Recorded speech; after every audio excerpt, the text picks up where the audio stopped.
المستوى الثاني للإثارة، ده بيحصل لما المخرج بيحاول زيادة التعقيد من خلال إضافة فكرة فرعية فيها شعور خاص بالتشويق. فمثلا في فيلم اللعب مع الكبار بنشوف البطلين مستنين الإرهابيين اللي بيخططوا لقتل لاجئ سياسي، وده هو المستوى الأول. في نفس الوقت بنشوف طفلين راجعين من المدرسة وقت إطلاق النار، وده هو المستوى الثاني أو الفرعي. هنا على المستوى الأول المتفرج بيحس بالإثارة وبيترقب اللي هيحصل للعناصر الأساسية في اللقطة واللي بتتبادل ضرب النار. وعلى المستوى الثاني المتفرج بيخاف وبيترقب اللي هيحصل للطفلين اللي بيتقاطعوا مع خط النار.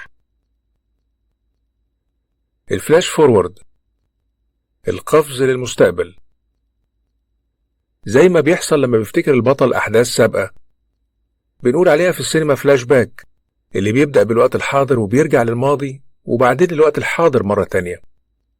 هنا بقى بنشوف الفلاش فورورد وهو القفز للمستقبل، يعني بيبدأ المشهد بالوقت الحاضر وبعدين بنشوف أحداث مستقبلية وبعدين نرجع لمشهد الوقت الحاضر مرة تانية. المخرج هنا قام بعرض مشهد وقت حاضر تخلله مجموعة مشاهد مستقبلية مع الرجوع في النهاية للمشهد الحاضر. من فيلم 365 يوم سعادة، إنتاج 2011، إخراج سعيد المروق. الإيجاز الفني في الإخراج، المقصود به الاختصار في المشاهد الحركية باستخدام اللغة السينمائية. المخرج هنا بيختار أهم التفاصيل والأزمنة القوية وبيحذف الأزمنة الضعيفة، والإيجاز بالشكل ده مرتبط بطبيعة فن الفيلم من حيث المرونة في تشكيل عنصري الزمان والمكان الخاصين بالفيلم عشان يخدم السرد السينمائي. الأمثلة هنا قصدت إنها تكون من فيلم واحد هو حكاية حب، إنتاج 1959، سيناريو علي زرقاني، إخراج حلمي حليم. وده لتوضيح بعض الفوارق في الإيجاز الفني. المجموعة الأولى، نزول بطلين العمل من أوضتهم في الفندق لحد ما وصلوا لمكتب الاستقبال تحت في اللوبي.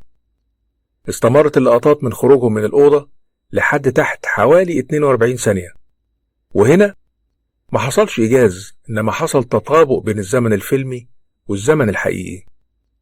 المجموعة التانية، بطل الفيلم بيتكلم مع حبيبته على نيته لمقابلة عمها، واللقطة اللي بعدها مباشرة هي داخل اللقاء، وده إيجاز قوي وسريع جدا. المجموعة التالتة، بطل الفيلم بيودع أمه قبل ما يروح المطار، بعدين مشهد الحبيبة في مكان تاني، وبعدين العودة لمشهد عام للمطار، وبعدين مشهد البطل قبل السفر مباشرة.